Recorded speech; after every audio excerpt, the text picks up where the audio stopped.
Hello guys, welcome back to yet another exciting episode right here at the Gamers Talk Show. Now we are going to talk about something very controversial, which is more of a debate.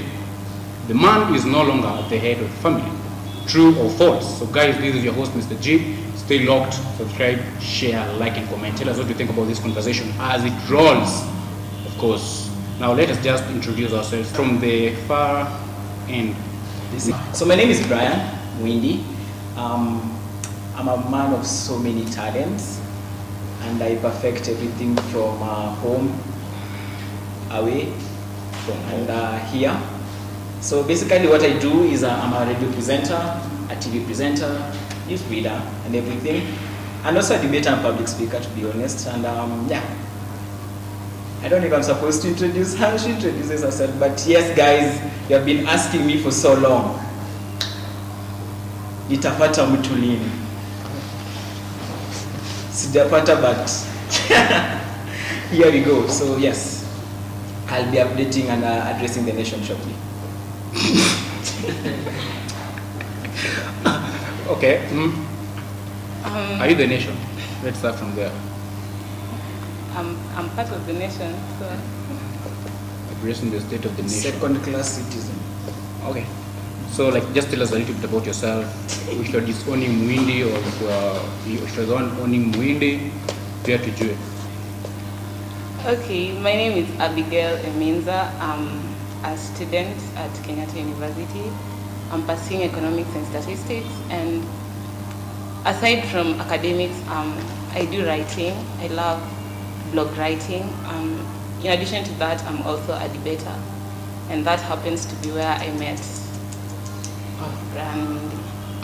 So yes, I know him. Oh, you just know him. Like you guys are just debaters. Mbona mfungui kitu kwa wazi tujue, okay, I met Brian Muindi when we were debating and ikafanyika ikakuwa. We met, and so far so good. That's what I can say. So far so good. So far so good. All right. So how is it like on a normal day for a writer? Someone who is writing blogs, for someone who is in school and they're trying to balance between writing and studies. I can say it's been a little difficult because at times you have schoolwork that's pushing you and stressing you up a little bit. There was a time I had to take a break from writing because I felt like balancing was a little bit hard. But then again, I can say that this year I've not really been that consistent because I've had a lot of things going on. Aside from academics, I've also had debating to deal with. So I can say balancing both is just hard. It's the passion that drives me. Okay. Just a follow up. All right. So far so good. So far so good. No, so far so good. You also mentioned that you'll be addressing the nation shortly. So it means so let's start from this part. Well, should there be a hierarchy in a family? Let me start with of course you debaters. So kama hii said kuna vita. Mlichaguana like nimejaribu sana kuvumilia kuchomewa, but sasa yes, there should be an hierarchy. There should be an hierarchy. Actually, the head cannot survive without a neck, so one must be on top of the other. And the head in this case, I'm defending that the man should be and must be the head of that family, and that is nature. Like the way a river flows downstream. Hautaipata maji napanda mlima ama shimbo juu ya kichwa. So yeah, the man, and there should be an hierarchy. Actually, we cannot exist in a vacuum. Like we cannot just say tuko. There must be an hierarchy. The reasons maybe I'll give later in the show, but yes, there must, will be. Okay, so you're trying to correct my question. My question was, should there be? But so may add, there must. It seems you are so much confident that yes, there has to be an hierarchy. Of course, before the show ends, we'll also have to hear from our audience what they think about that. Like, should there be anything called hierarchy in the family? So let's hear from Abigail. I'm not going to contest that. I believe there should be a hierarchy in our family because I'm from a traditional family setup, so that upbringing and background drives me to there should be a hierarchy. There should be a hierarchy. So let's get back a little bit. Like you talk about, yes, there has to be, there must be, and there should be a hierarchy, whereby the man has to absolutely be the one on top, right? Yeah. So what should be involved in this hierarchy thing? No, why I'm saying it's a must, it's because currently we are living in a world that is not really the case. If you ask me the same question like 20, 30 years ago, I should say like, yeah, there's a man in the house and this is the father and this is the head. But now we are at a current age where the women and the female gender at large has been so much empowered to a point that they can now compete for spaces, and they think that the man are, that the women, basically they are trying to like be the guys in the trousers as in the men. So to them, they've been painted to a scenario whereby akikohoa just tunafaa tuitike, and like kitambo when the man akikohoa ndio kila mtu alikuwa anaitika. So literally we're seeing in a world whereby now a woman, literally the way she is, as independent as she is, she can raise on her whole kids, she can do anything on her own independently without a man. And that is not what you're championing. This one drives me to now the question. Now, if you believe that women can also do what men can do in a family, why then do you insist that the man has to be the one on top and not equal? It's because of the untold stories about the human composition of a female. You see, the analogy of what a man, what a woman can do, or is it, yeah, it's what a man can do, a woman can do better. But that is not the case. That is just like an ambiguous philosophy or a phrase. What a woman can do better than a man is eat, sleep, or gossip. That's the only thing that he can do better than a man. I don't think you believe in what you're saying right now. It's true. It's that you'll never find a man in an M-Pesa place or a saloon talking about how the neighbor's kids are studying abroad or rather the neighbor's kids became number last in the final exam. You'll never find a man discussing that. Okay, But you'll find that with women. Can I cut him short a little sure. bit? As in, I feel like this is a stereotypic view of how women should just be placed at a lower position. Like you see the way he says that what a woman can do is only eating better than a man. But women can also be leaders. Women can also be good producers in journalism. So I think that in as much as I respect that traditional setup of a family, gender equality should also exist. Equality doesn't mean that women are so much empowered more than the man, but rather equality means that all of us are treated equally. What you can do, I can also do. If you're a leader, I can also be a leader. But when it goes back to the family, then that's where we draw the line. That's where we understand our specific roles. I'm the female there, and I'm the one to take care of the house setup and all that. You're the man, you're supposed to be like the source of protection, provision and all that. So I believe that in as much as equality exists, then gender roles should also be respected. That is a lie. Alex, the last time I checked, when a woman was given a slot of leadership, you were all chased from the Garden of Eden. We were all chased. No, that is What a You'll be seeing my sister here. What was the leadership all about? Leadership all about is like the man. No, like the Garden of Eden. Like mwanamke alipatiwa which kind of leadership? To be a helper. To be a helper. And she helped us being chased until we fukuzwa to kweli. No, let me get this point. Let me get this point clear. But okay, let me give this a face to this discussion later. Wait, it's a man's world. Someone's already crying. It's a man's world. What am I saying? It's a man's world. It's a man's world because even from the way we were brought up, we are not like it's believed that a woman was created out of a man's rib, and that means it's a man's world. While a man was made and modeled in the image of God. Let me see. You are now trying to mislead even Christians. The word woman means from man, not under man. Thank you. Get the point. Me, what I'm saying is this: you guys are not quoting me correctly. A man was built or created in the image and likeness of God. A woman was created from a man. And so? God, man, woman. Excuse me. Yeah, sure. You said like a man was created in God's image and likeness. But you know, in the Bible, the word man, it stands for both the male and female. You see, like in the start for the woman, like me and this guy over here, we were both created in God's image and likeness. You see. So you're saying actually, the man was created in God's image and likeness, and the woman was created out of man. Remember, when Eve was being created, and were created as Adam's helper, and from kutoka kwa bibi yake, you see? Yeah. So the word man probably just stands for the male, and the stand for actually the only man, the Adam peke yake. The kind of empowerment that I'm talking about is such kind of audacity. You see, whereby you can question legitimacy and nature and even biblical facts which are not changeable Let me support your arguments. You see, you cannot intertwine us now. You see, we understand that here the woman was created from the man's rib. That doesn't necessarily mean that you are always right in whatever you say. That doesn't necessarily mean that in whatever capacity you should always be the one in authority. Because there are things I can say that make sense that what you say doesn't make sense. That is where we have to come together and like, I respect you as the figure of the family. You respect me in my capacity as also your helper. So when I try to correct you, accept it and see it from also the other perspective. Okay. Let me just cut you short. I don't know whether you guys are noticing something. Like Muindi is for men. Nothing that is going against men will you ever find Muindi supporting. But I'm not saying that Muindi is wrong. It depends on the society how you are brought up, right? Like she also started by saying that she's from a traditional setup. Like the environment that she grew up in taught her that there should be and there must be a family hierarchy. where I don't know whether you still believe like the man has to be the one on top or they're supposed to be equity. Something that we also need to clarify, the difference between equality and equity. A man and a woman can never be equal.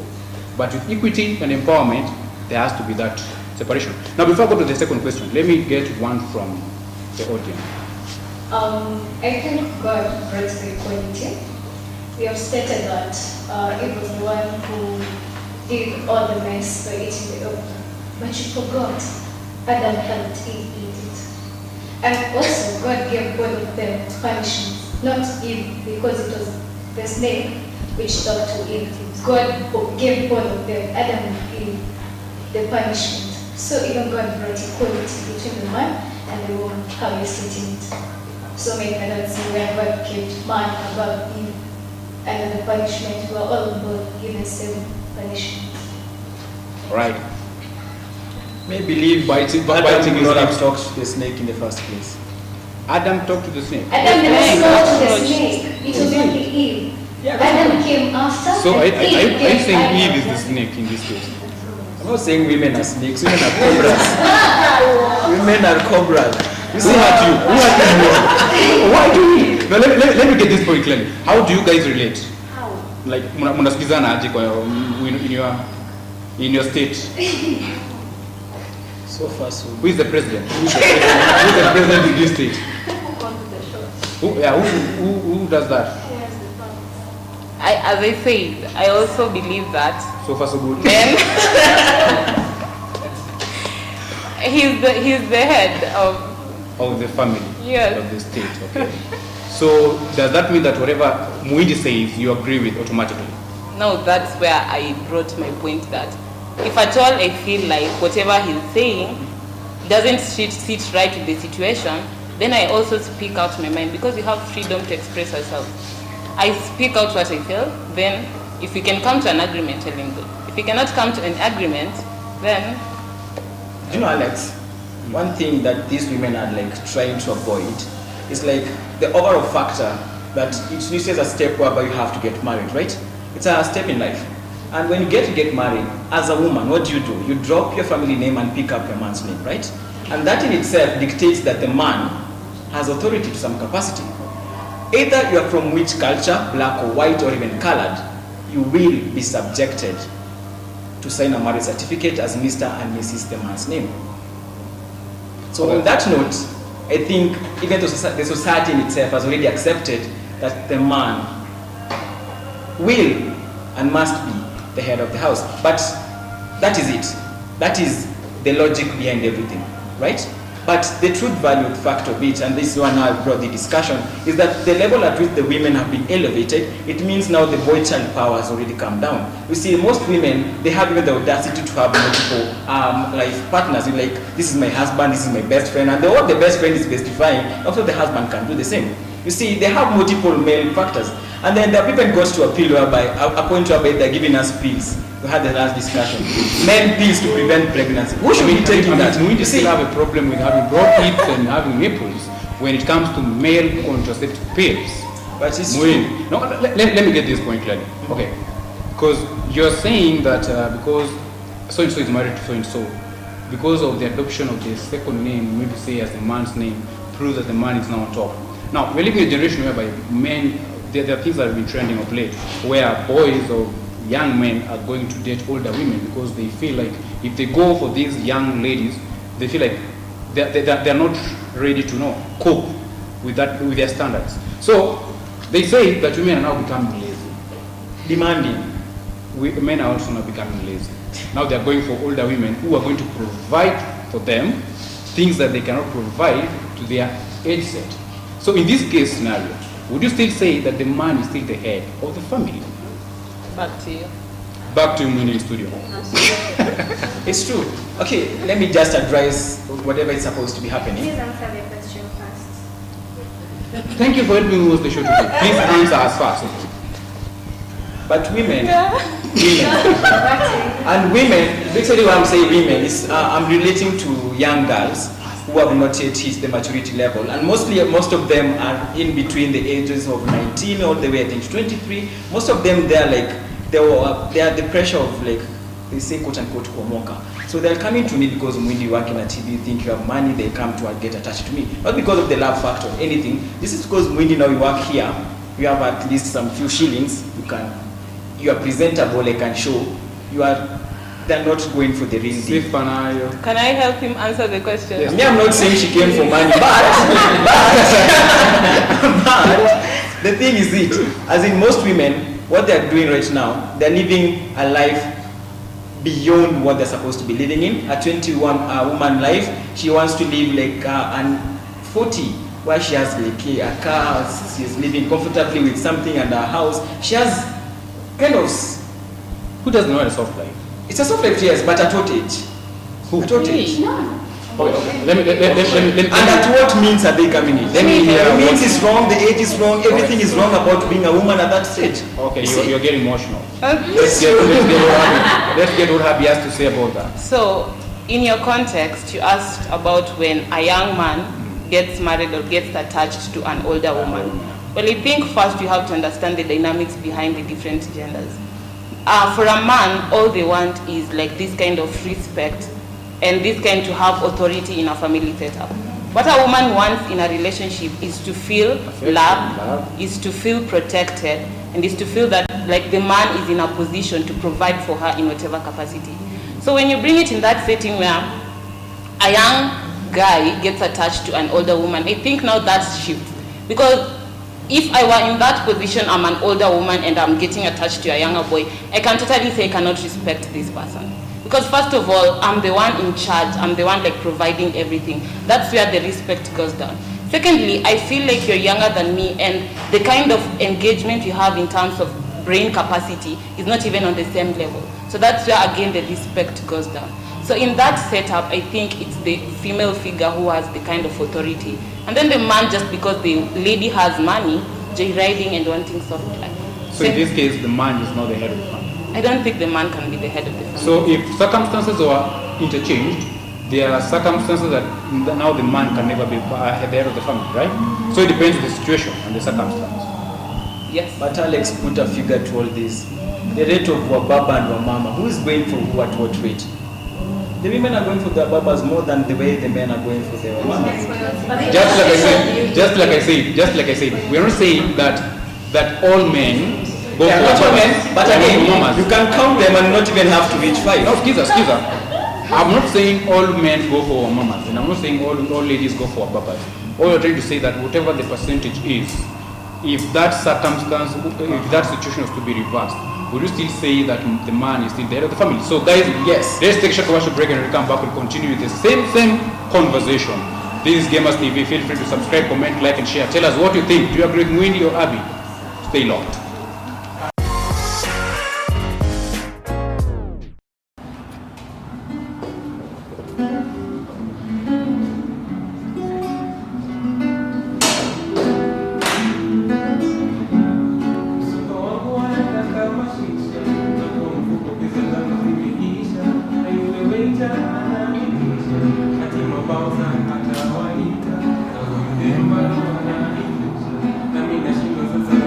Sasa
wacha kuteka ngoli, nilimwacha bila story. Na ukicheka utapatana naye, patana naye, patana naye, patana naye, patana naye, patana naye, patana naye, patana naye, patana naye, patana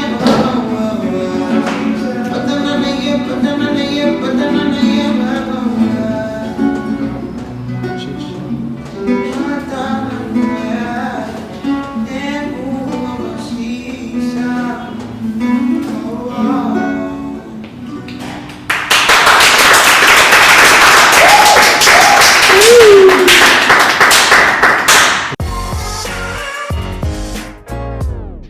Welcome back, guys. It was an awesome moment discussing here. Is a man still the head of the family? So, it's me here, Alex Otieno. You can call me Mr. G. So we are continuing the same conversation. So, Muindi. Yes. No, let me just start with that. You are mistreating our sisters who are currently watching. They are undergoing trauma. So, what does it mean to be the head of the family? Because both of you have agreed that yes, there should be a hierarchy. And with the hierarchy, there's someone on top and someone, I won't say under, but there's those steps. And you all say that yes, there should be that hierarchy. So what does it mean to be the head of the family? I think what it means to be the head of the family, I'm simply going to use my upbringing as an example because I feel like that's the perfect example I can use. Not the perfect, but that's the example I can use. I feel like when it comes to being the head, then you have to be in a position where you do not demand respect, but you earn that respect. So when you're the head, you have to ensure that how you lead that family is one that makes you earn their respect. Like before you proceed, there's this thing that ladies like using. Like, don't ask me for respect, earn the respect. So I'd also like that as you explain that point, can you tell me what are we supposed to be doing in this case? Earning respect, like to there is this notion, yes, in as much as we understand our different genders, a guy will feel like because he's the figure, he's the head figure, then whatever he says, it's the perfect sense. Whichever world anafikiria, like that is the ideal perfect world we should live in. So I think that when it comes to earning respect, then to earn a respect from a lady simply means that, we ladies like talking a lot. Okay, some of us like talking a lot. So at a point when we talk a lot, we want you should be there. In as much as you're not listening, listen, then at least come up with something that will help suit that situation. That is earning respect, listening to someone who don't No, as in that's how you portray yourself as someone who is listens. available. Yeah, and who's available, because that matters in a relationship. And so let me ask this thing. We assume that men need to be respected. Is it not attached to the fact that community of Africa, we believe like the man has to be older than the woman? So this man will always feel like, experience niko nayo. Why argue with me nikisema kitu kwa hoa, unafaa kuitika. So is it not attached to something like that, Muindi? Like the man has to be always older than the lady. Like kijana mdogo akienda kwa mwanamke mkubwa, we say that awe amewekwa. But kama mvulana ni mkubwa na msichana anamfuata, it gives them this sense of pride. Mimi ni mkubwa kushinda huyu dem. I've got experience. Don't you think it's attached to that? To understand that, answer the flip side. Have you ever seen a family where the husband and the children are the subordinate of a woman? It's very rare. But okay, so it's very rare to me. It exists. You see, it exists. Where? You say it's very rare. So it exists. No. What I mean is, you can never find a solution, a place whereby a woman is entirely the top of the hierarchy, and then the husband and the children, unless she's a widow. Fine. That's the only time a woman can be the head of the family, when there's no man, when there's no woman in the picture. So you find that, yes, reasons why and what takes a man to be the head of the family are so many things. Things that women cannot project and do on their own will. You see, a woman, by the composition nature of her well-being, she's an emotional human. You see, she's the kind of person that when you put her in a tight spot, she will think of emotions. And mostly what happens from that, it's bad decisions. We have seen so many of, women heads, from family level to national levels to anywhere, the success rate is usually very low as compared to a man. The discussion here is, you'll never find a situation whereby a woman is the head of the family and the husband and the children are subordinates. So that is to mean, by nature, that's like the way a river flows downstream. It's written down on stone. Now let me put you between hard surface and the rock. When you say that where women are the head, there is always minimum performance. Don't you think you're undermining women who are single parents who are taking care of their families? Are you trying to say that watoto wenye wanalelewa na single women Successfully. they are least successful as compared to those who are raised now? But they, you know, the untold story. Okay, stop. Yeah, Stop. yeah, it's true. Yeah, that is true. It's It's true. You'll find that those children, let me address it. Those children that have been raised by a single parent, they usually lack a lot of social skills as compared to those that have as compared to those that mostly lack a figure father in their house. You'll find that these are the kids that they do not have the trajectory to go out and fight like a man because they have not seen their wife fight. These are the kind of kids that the way the single mothers brought them is, this is my baby, they are being pampered. So let's hear from Abigail, like what do you have to say about that? Do you also believe like wamelelewa na wamama peke yake, they don't have that success power? Well, one thing I believe is that being raised by a single parent, of course there will be deficiencies, but you should not place that deficiency and blame it on women. Because even children who've been raised by single fathers lack a lot from the mother figure. So you should not have like a one standard thing. You should concede that this exists between single parents. But then again, even if Anna praised Sana, the male figure, talking of how actually they are the ones who help these kids. We give you an example of how in this society we live in today, we have most men who are drunkards, men who are alcoholics, who don't even know the grade in which their kids are in. They don't even know the results.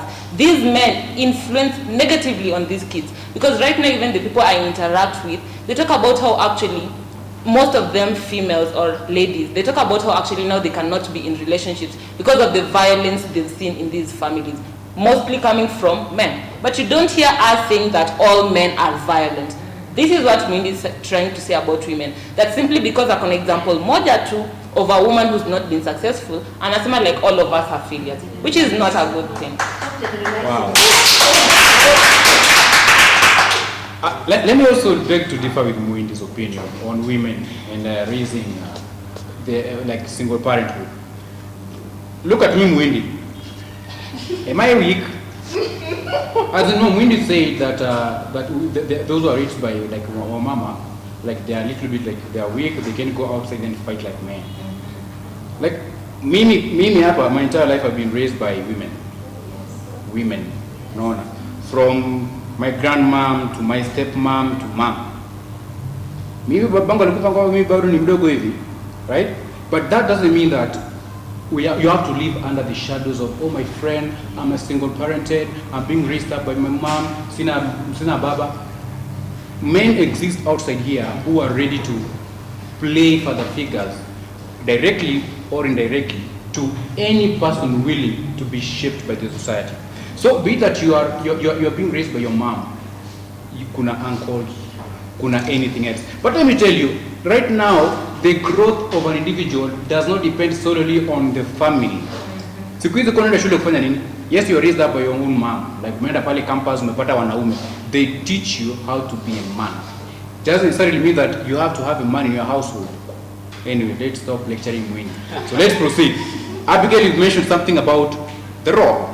Baba yuko ni mlevi chakari, doesn't even know mtoto wangu wa class gani, doesn't know what they're eating, rent nalipoaje, but he's there kama doli. I am the man, I'm the man of this family, I'm the head. Because Muindi and Abigail have said that they are coming from a traditional background where men have to be top, right? Now let's go to role, women versus men. Remember me asking you what it means to be the head of the family. With leadership or with position comes responsibility. You've mentioned that women who are in power experience or exhibit low level of performance. So this one is also applicable when it comes to men as the head of the family, their responsibilities. Women as number 2, as you guys claim, this responsibility.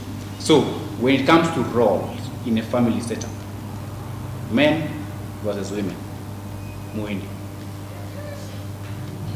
The roles of a man are way heavier than the roles of a woman in a family.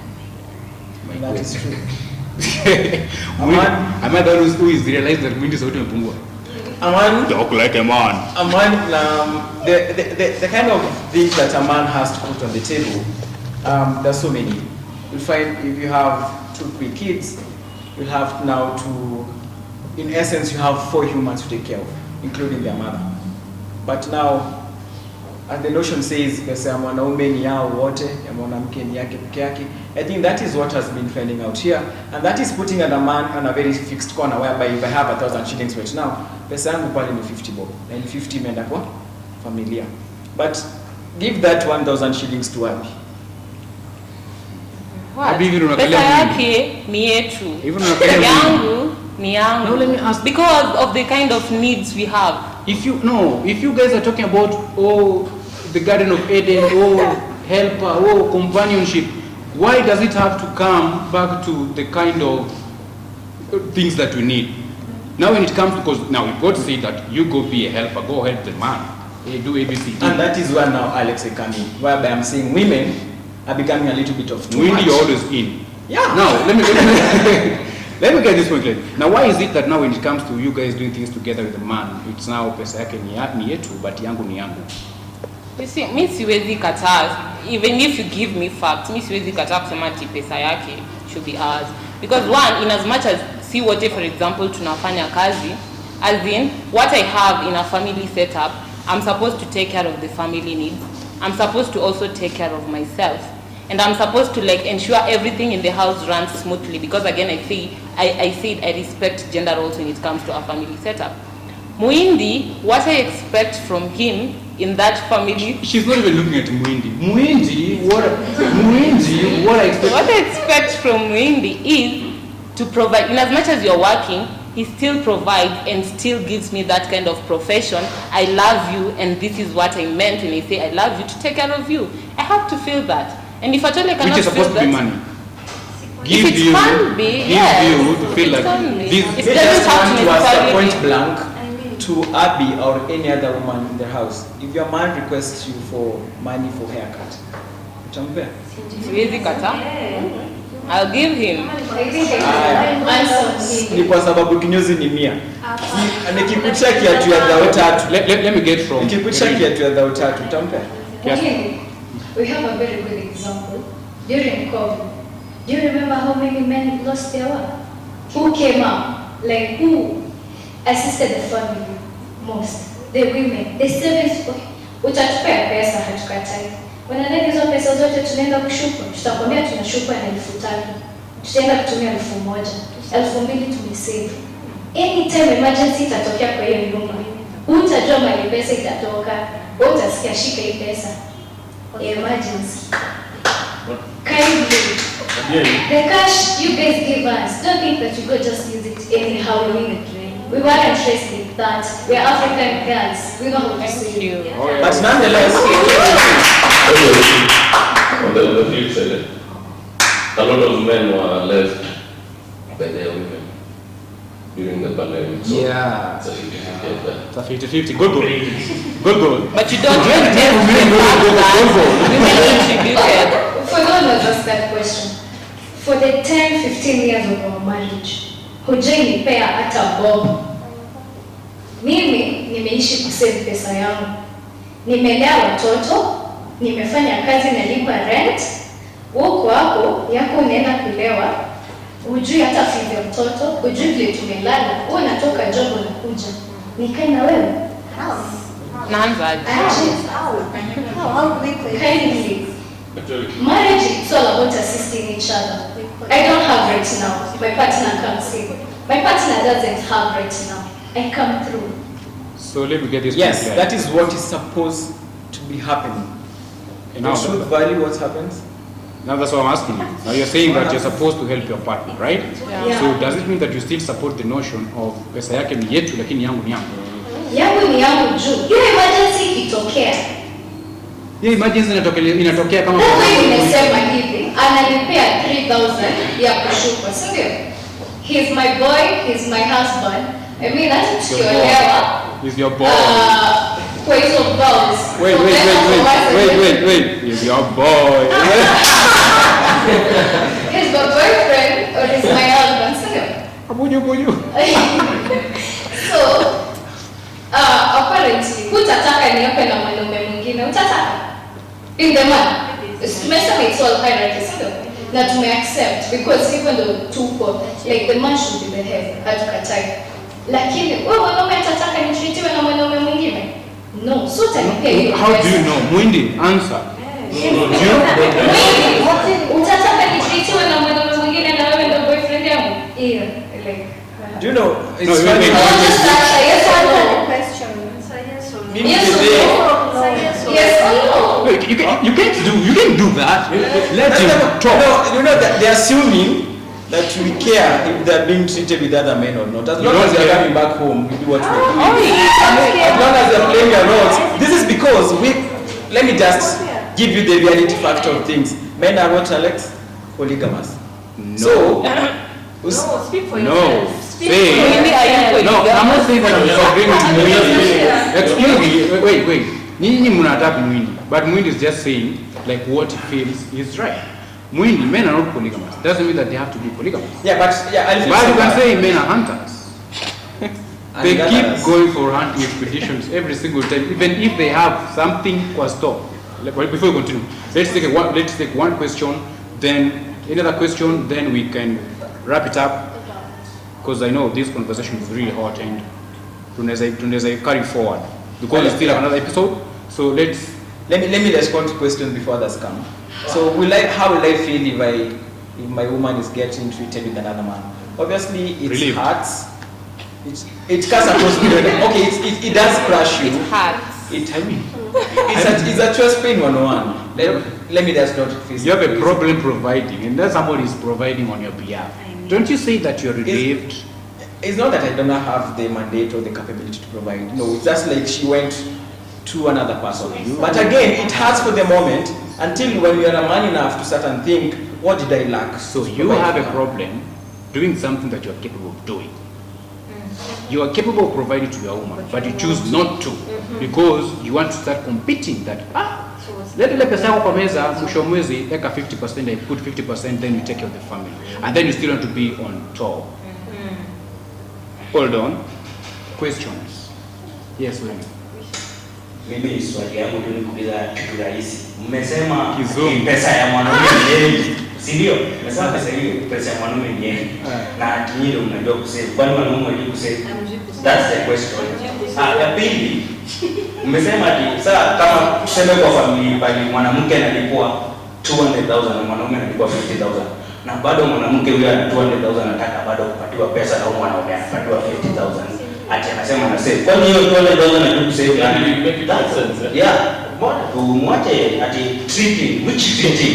Kwanza hii treatment ni gani ati mwanaume wa nje amtreat? Kwani hezi treat yeye mwenyewe? Okay. I think I can answer the second question ameuliza. Ati mwanamke anapata 200 na 50, then like marry the right person. Who is the right person? Kind of. No,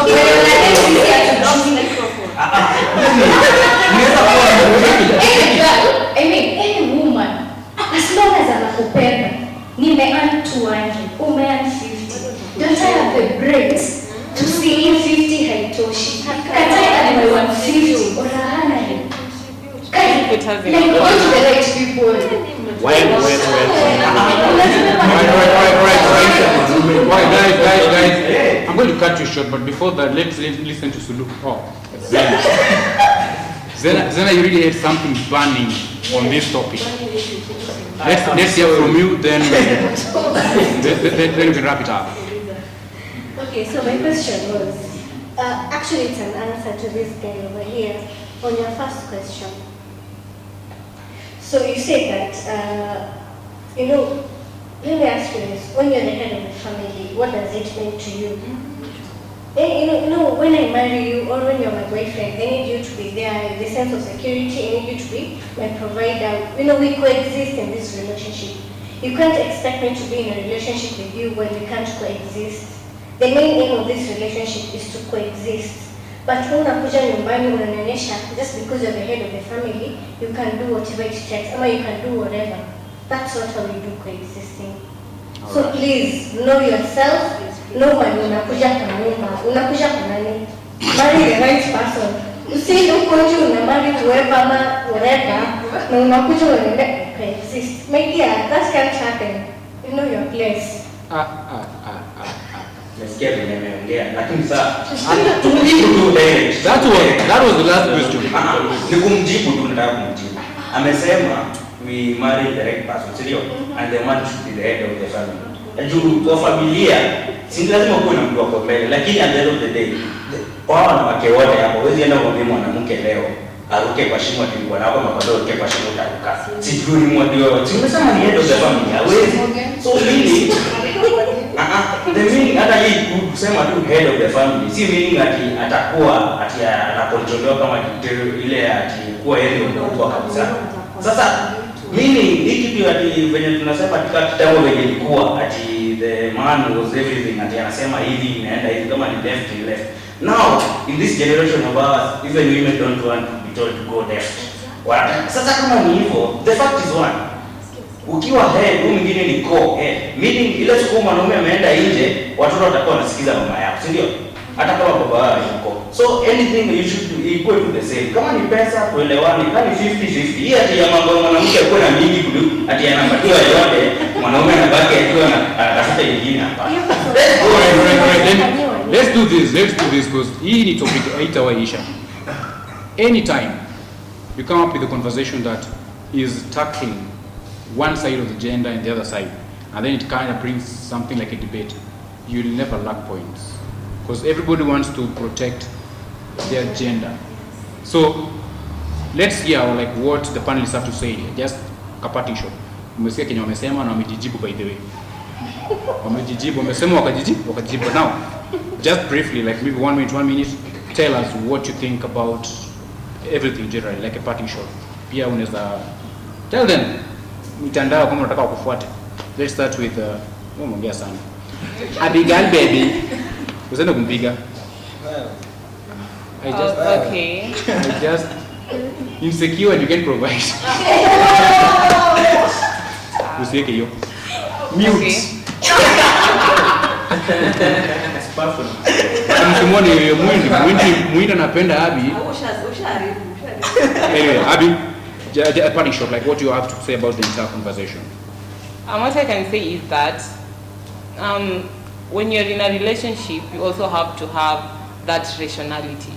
You see, you cannot be in a relationship when your brain is out of the relationship. You come with your heart and you come with your brain. So when you speak from the perspective of a relationship, that's when you can understand that in this position, I can go a little lower and help him, and even at certain circumstances, he can also do the same for me.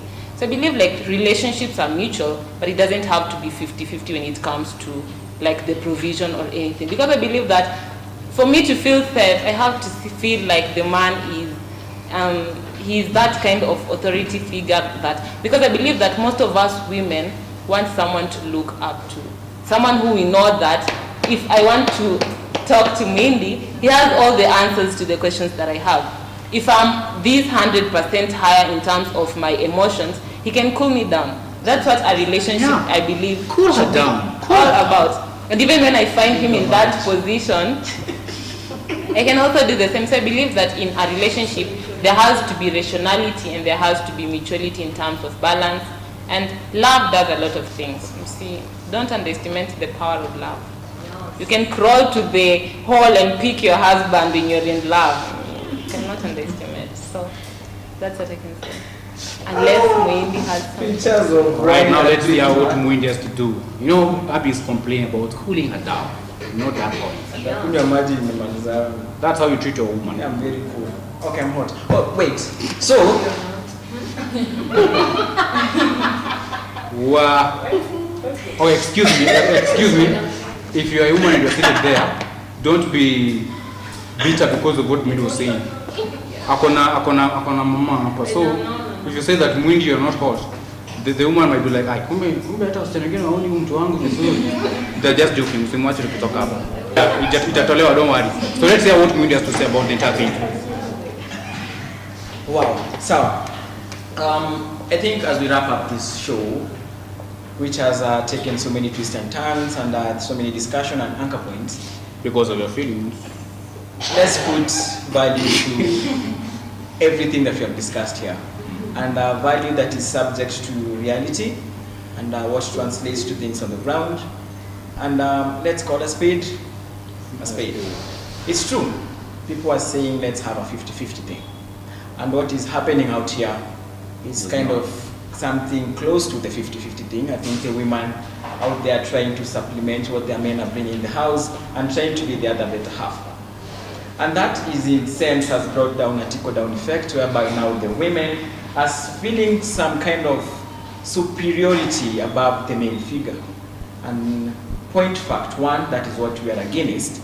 And that superiority has come a long way, matching from women empowerment. Nowadays, when you touch a woman or you slap her, it's a very big thing. Like in slap, it's normal, life continues. And now, you see, those are the kind of imbalances that have been brought about the society and have really shifted the dynamics of marriage upside down.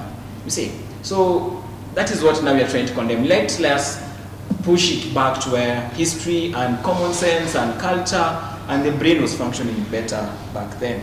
Unlike today, whereby now the generation is close of being controlled by women and men are now like following the lead because now women have come up with their whole big numbers. We want a kietu, we want whatever. Even in the marriage setup, Baba Maina, niwe, ukitaka enda.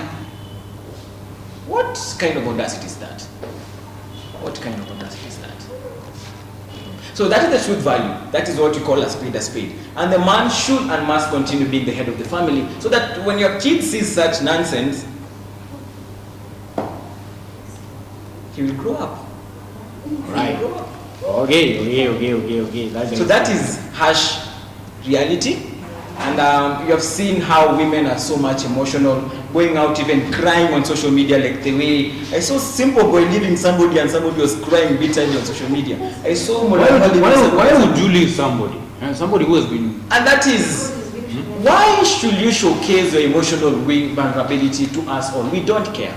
It's her platform. Speak for yourself again. For sure. Literally, we don't care. We don't care in your tears because it has no value to anybody. It's your problem. Completely. Okay, let's do this. You're bitter. So but I like Muindi. You guys are like against Muindi because he's saying his reality. Everybody has got their reality, right? That's his opinion. Thank you. Nowhere will you ever see Alex. Mama Maina, nowhere. Nowhere. I'm a barbarian. No, you are trying to put let's do this. That is the emotional nature that now I'm trying to. It's his reality, Yes. his opinion. Thank you. Yes. Stop ganging against someone because of their opinion. His opinion. So guys, that was the show. You are hosting my show. Thank you. So guys, that has been it. You should like, share, subscribe. Should like, and share, say no subscribe. to women leadership in marriages. But let me say this. Let me just clarify. This is a platform where you are free to share what you think as an individual, right? But that doesn't mean that everybody who is on the panel or anybody who is inside this building like shares the same opinion. Like we give platform to everybody. So the reason why we have cases where people have to kill one another, maybe the gender-based violences, come because of difference in ideology, right? But now, the moment you learn how to understand people the way they are, that is called maturity, like understanding people the way they are, how they reason, and their beliefs will help us, sisi kama mavijana, to prevent such kind of things from happening. That is Muindi's reality. Abby also had her own reality. You also have your own reality. I also have my own reality. But as we say, there is advancement in technology in life every single day. The person you are yesterday is not the person you are today. And the person you are today does not necessarily mean that in 10 years or 5 years, you'll be the same person. Maybe tomorrow we'll meet Muindi. Muindi will not be talking about the same thing he's doing right now. Maybe Irene is talking that because he is bitter. He's still a student, And ladies outside here pressurizing him on, babes nataka pesa salon. But now the moment he advances to another life, I'm not saying that Muindi basically, but I'm saying the moment he advances to another life, you'll find that he can tell the difference. Like, okay, right now I've got responsibilities to take care of. So element that nilikuwa nayo kuna venye. But now what I'm trying to say is that is what we had for today. I'm not attacking Muindi, but live your life. If you've been disappointed or discouraged because of our utterances, let me tell you one thing. Live your life. YOLO. You only live once. If you live according to another person's thinking, which is referred to as dogma, you'll die, but you'll never see Muindi there. So guys, this was Gamers TV, and I was your host, Alex Otieno. Stay tuned.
Uliza kiatu